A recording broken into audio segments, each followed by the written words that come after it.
হেই Batman, কেমন আছো? আমি ভালো আছি। তুমি কেমন আছো আয়রন ম্যান? চলো রেস্টুরেন্টের ভেতরে গিয়ে বসি। হ্যাঁ, চলো। তো বলো কি খাবা? কিছু না। কেন, কিছু একটা খাও। না না, খাবো না। আচ্ছা চলো তাহলে বাইরে গিয়ে শহরটা ঘুরে আসি। হ্যাঁ, তাই চলো। কি হয়েছে, তোমাকে এমন দেখাচ্ছে কেন? আসলে তোমার সাথে দেখা হওয়ার আগে গুন্ডাদের সাথে মারপিট করছে, তো এই জন্য পাটা মুখছে গেছে। ও বুঝেছি, এই জন্য তোমার মন খারাপ। হ্যাঁ।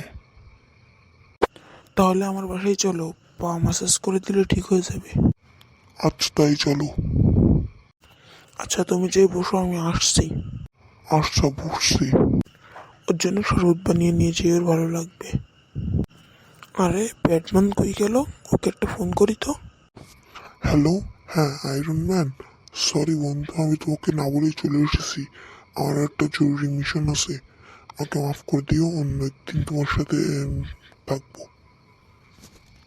আজকে তাহলে যাই। টাটা।